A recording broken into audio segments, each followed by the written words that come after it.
Welcome to you all. My name is Andrew Chung, artistic producer of London Symphonia, and I have with me here Graham Lord, our principal clarinetist. Hello, Graham. Hi there. So Graham is one of the key members of the ensemble that's will be performing in the Brahms Effect, our next concert with London Symphonia, and Tom Allen as our special guest. So, Graham, thanks for joining me and for to have a little bit of a chat about this program, find out a little bit more about the clarinet and how it fits in. So Clarinet Quintet essentially is the name of the game for this particular concert. And when I did a very cursory look at the Clarinet Quintet, it seems like there's an enormous number, hundreds of titles that written for clarinet quintet, but a lot of these are 20th century, 21st century. So why, in your estimation, is this such a magical pairing, the clarinet and the string quartet? Well, certainly there's a bias, I guess, from my end of just kind of saying, oh, it's the beauty of the sound. It's such a beautiful instrument. But in all seriousness, I suppose, I mean, the clarinet's obviously a very dynamic instrument. It has a huge, literally a dynamic range, but can just draw out a whole lot of different colors, I think. And I, I would say perhaps it's kind of in the ear of the beholder, I guess you could say. But the fact that oftentimes it has perhaps a bit of a mellow sound, and we tend to not use too much vibrato necessarily, and just the kinds of overtones that can bring out. Somehow, it's hard to quantify exactly why, but it just seems to blend in with the sound of a string quartet really, really nicely. And because, I mean, certainly at times in this repertoire, the clarinet is playing the melody and the strings are accompanying, but especially in the Brahms piece that we're going to perform, there's lots of times when the clarinet is fading in and out of being the primary, like the melodic voice, and because of its range can easily slip into being one of the inner voices, like a viola or a second violin, and is in that register, and perhaps the first violin is playing the melody. And so, yeah, it's a bit of an amorphous thing, but it's certainly and perhaps a bit subjective, but it just creates a really beautiful soundscape, I would say. Hmm. And different than oboe quintets, for instance, or flute quintets, I think just having that lower end, which kind of dovetails a little bit in the cello range, I think that adds to the blend, adds to the magic, I would Exactly. say. I would Um, agree. and, Yeah. and any theories as to the early the earlier quintets, so like thinking of the classical or the early romantic era, not too many composers had a crack at this particular genre. Any thoughts why? Yeah, I suppose. I mean, there are certain huge sort of foundational works, seminal works of this repertoire for this particular quintet, and obviously the Brahms would be one of them. But we're also going to perform, selected movements from other pieces and whatnot, and we're going to perform the slow movement of the Mozart Clarinet Quintet. And I mentioned this because the instrument, the clarinet, was really still quite in its infancy when Mozart was composing. It was hardly, if ever, used even in the symphony orchestra at that point. It was still finding its feet, and the technology and the different sort of models of clarinet were still, it was still an evolving instrument. So perhaps that could be the reason. I think when Mozart wrote his piece, his quintet, there's a lot of wonderful repertoire that he wrote for us, and we have him to thank, I think, for the development of our instrument. There's the wonderful quintet with strings. There's also a trio for clarinet, viola, and piano, and of course his legendary clarinet concerto, written Hmm. for the same clarinetist. And I would like to think historically that was maybe sort of the starting of getting the ball rolling on using this particular configuration of instruments was probably around Mozart's time. And there certainly were a few pieces in the 19th century that used this setup. Weber, Carl Maria von Weber is certainly one that springs to mind. But then I do think that the Brahms piece having such success and being such a masterwork, it's one of the very last pieces that he ever published. he essentially kind of came out of retirement, I think, to compose it again, inspired by a clarinetist in his area, and that perhaps inspired more composers in the 20th century to say this is a really, you know, yeah, special and dynamic arrangement of instruments. So I think it took a little time to develop, but it's become quite popular in more recent years or decades, let's say. Yeah, I think being a string player, we're spoiled for choice, right? So you think of the string quartet Yes. genre, and Mozart composed, I don't know what it was, 23 of these, beautiful string quartets, and Haydn 68 or something, or in that around that number. And each clarinet, a piece of chamber music involving the clarinet, especially in that classical early romantic era, is precious, right? They're so rare, and you obviously know each one with such specificity and care over the many times you played them.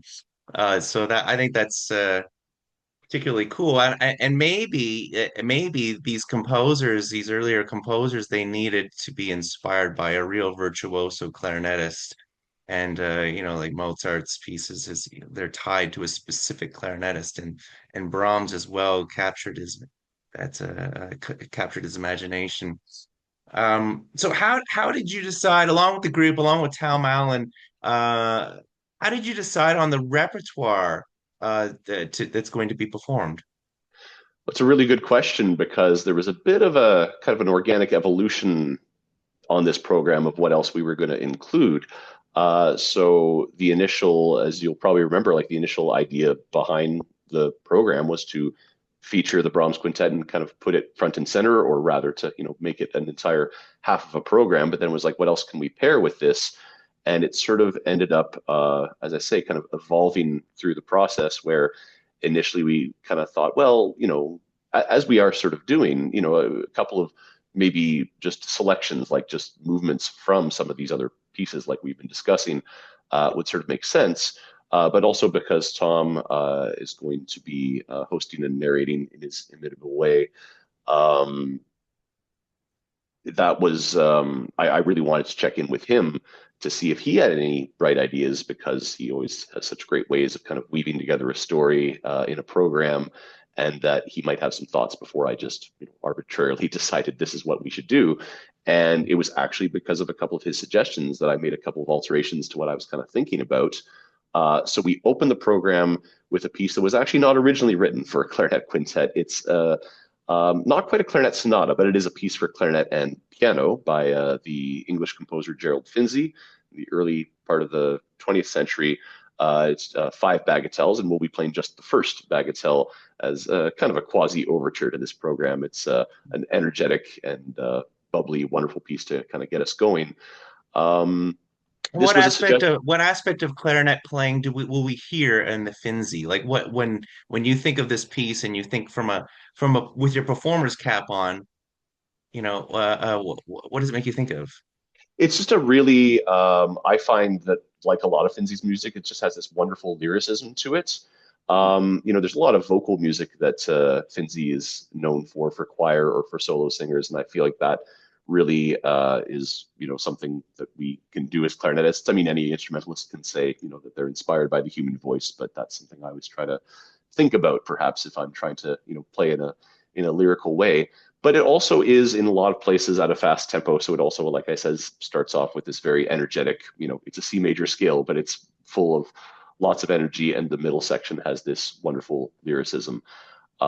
Yeah, so that is, and it's a special piece to me because actually it was one of the first pieces.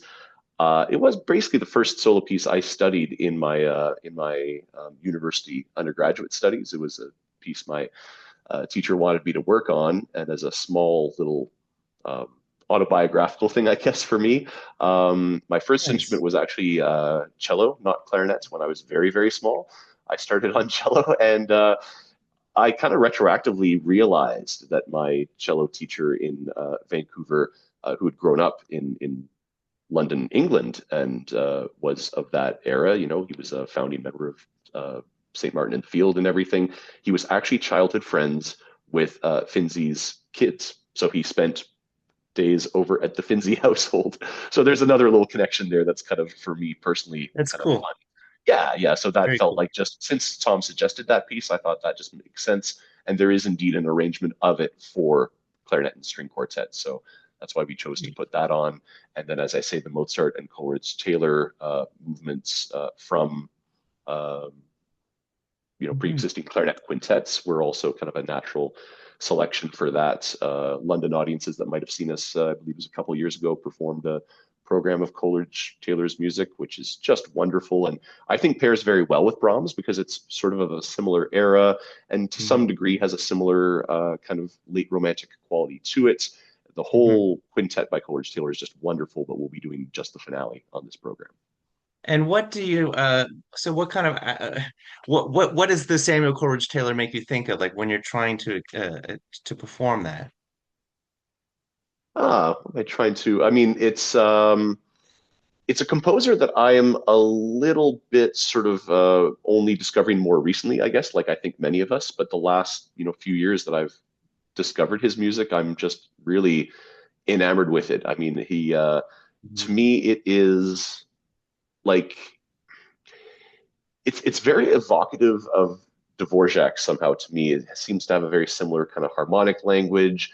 And there's a similar story where he traveled to the United States and seemed to be inspired by some of the music of America in the late 19th century.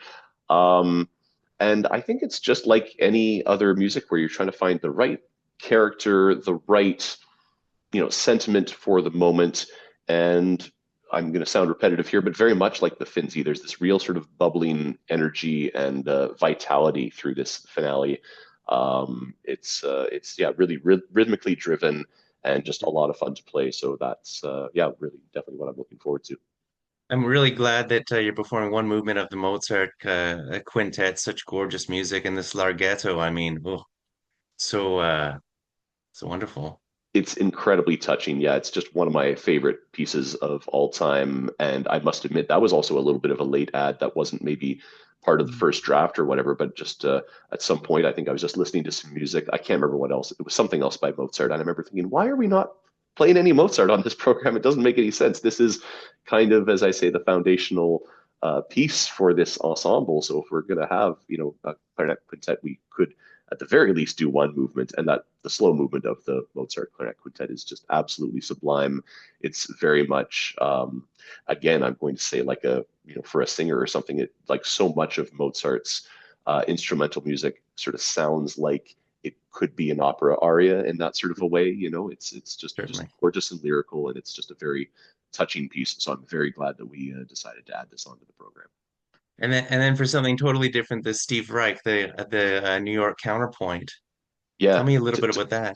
totally different. You're absolutely right. Again, this is another instance of Tom Allen's suggestions in our emails back and forth, and he had mentioned that he'd seen this live, and it was very, affecting, and it really sort of, I think he said he brought the house down. And again, it wasn't necessarily on my radar for this program because it is not for the clarinet quintet. This is the one piece that we're doing that is, it's actually just going to be me on stage. This is a piece for multiple clarinets, either sort of 11 or 12 clarinets. And it can be performed by 11 or 12 clarinetists live, or another way to do it is to basically record yourself and multi-track it, and so play along with a recording of many versions of yourself while you play the live part, the sort of first part in this kind of clarinet choir texture. So it was really sort of serendipitous, I think, that Tom suggested it as a possibility because many, many years ago, actually before I'd even moved to London, this is when I was wrapping up my studies when I was at McGill, I uh, worked on doing a recording of this just for my own edification.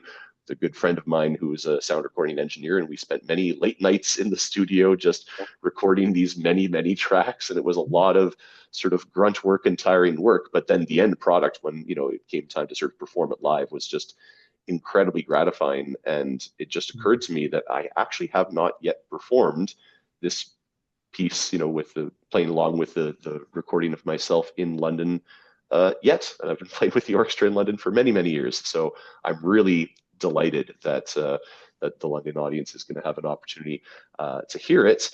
Essentially, it's a piece from the early 1980s, I suppose, by Steve Reich, and he's sort of known for that kind of, I guess we could say, minimalist style of composition. It's very quite tonal and again rhythmically driven, but there's this sort of technique that he's known for that's usually called phase music, which is that sort of repeating looping patterns that kind of come in and out of phase with themselves. So it sounds like everything's perfectly together, and then it starts to slowly drift apart and then drift back into place. Like the pulse stays constant throughout the whole piece, which I guess is about 11 or 12 minutes long, but it just takes you on this journey, I think, where you feel very sort of rooted and secure on where things are, and then you hear other voices coming in and out of time and stuff. It's a real adventure, and it's very exciting. So that's what we'll be doing to close out the first half. So you'll be making fresh recorded tracks of this, or are you going back to your old self? No, I Like, gave that some thought, but then I thought, I went back and listened to my old recording and thought I am very pleased with this still. I was very proud of it at the time, and it feels like it's a little bit of a relic because I think it's almost 20 years old, this recording, to be honest. It's like 18 or 19 years old now, but very there cool. is something kind of sentimental and cool about that. And yeah, Okay. I decided that I really was still happy to play with that old recording, so it will be special for me in that regard. And yeah, no, Amazing. that's how we're going to do it. Yeah. Okay, super cool. And then there's the Brahms. So and this is the centerpiece of the entire concert. So this Brahms, gosh, tell me from a clarinetist perspective, how does this stretch the envelope? How does this push the envelope? I guess more than anything, it's kind of scope or length or just kind of whether it's just in terms of how large or long or how challenging the piece is, but also in its um, sort of in pushing the envelope, I guess in its expressive or emotive kind of like range. Mm, I think there's this word that you always see describing this piece if you're looking at the program notes or something for the Brahms Quintet. It's often described as autumnal. This is this word that keeps coming back mm, because mm, I suppose, like I mentioned earlier, it was kind of written in the autumn of his life. He had more or less decided that he was going to stop composing, but then, as we said, was inspired by Richard Wolfeld, this clarinetist that he heard, and thought, I just have to write. This clarinetist is so wonderful. I have to write more music for him, basically with him in mhm. mind. And so, like you would normally expect, I feel that with most composers, generally the older and perhaps wiser that they are, there is a don't know quite how to say it. There's often more depth and more maturity and even more perhaps compositional prowess, in their works from later in their life as opposed to perhaps when they were younger. So I think this is especially true of these Brahms clarinet works, the two sonatas, the trio, and then this quintet that we're going to perform. That when he had, lived a full and rich life, and it's hard to put your finger on it because often with Brahms, we think of it being that kind of absolute music for its own sake. It's not necessarily telling a story. It's not like program music like you'd hear from Berlioz or, something like that, some of the other romantic composers. But even so, it really gives off this vibe of somebody looking back at their entire life fully lived, a bit wistfully, a bit nostalgically. Something about the music really speaks to that, and it really takes you on this big journey of the whole array of human emotions somehow. Yeah. And between that and the sort of the intimate nature of chamber music, of course, the kind of conversations that you're constantly having with the four-string players, there's a lot of sort of conversation going on around, a lot of trading voices and things. So it just works so well on all of those levels, on the chamber music front, on the the clarinet front getting to show its, because as I mentioned earlier, we can hopefully, usually the clarinet can play very, very soft and very, very loud. And, Brahms makes full use of that, the entire range, both dynamic and, high and low notes. And yeah, it's just, I would like to think, you said that string players are so spoiled for repertoire when it comes to chamber music, and there is only so much of it that's out there for clarinets. I think that we are very fortunate that what we have is so great, but I would go so far as to say that this Brahms Clarinet Quintet is not just one of the great sort of pillars of the clarinet repertoire, but also I would just say for chamber music at large. It really Yes. is. Oh Yeah, yeah. the I string hundred players. percent agree. I hundred Yeah, percent string agree. players love to play it. Oh gosh, I love playing this piece. And I, when I when I was first working on the slow movement once, I was just astonished that he could actually write that. I was like, how could you write that? It seems so improvised. It seems so just incredibly genius, total genius. Yeah, Yeah, I don't know. It's sort of beyond, it's beyond words. It's about that, just the human experience in totality in this massive scale. So absolutely. Yeah, that movement that you're describing, the second movement of the quintet, in of itself is almost like Mahler famously said about his symphonies, or just that the symphony should be like the universe or the world. It should encompass everything, or something to that effect. And I feel a little bit the same way about that slow movement of the Brahms, because it starts off just so hushed. So, it's very beautiful, but it's at a very soft dynamic. And it's almost just like more like a chorale or something like that. And then, as you were saying, like the seemingly improvised thing, the middle section, inspired, I suppose, by Roma musicians, I think, it really right. is, it's so rhapsodic and seemingly improvised, and all of a sudden a lot more wild and flashy. And then you get taken back to that intimate, sort of more chorale like world. It really is a huge journey that it takes you on in that movement. Can't wait to hear this concert, to hear you in full flight. This is our upcoming concert, the Brahms Effect with Tom Allen. This would be performed live on Saturday, April the 18th at 7:30 at Metropolitan United. Thank you again, Graham. Thank you, Andrew. I'm really looking forward to it. It's going to be great.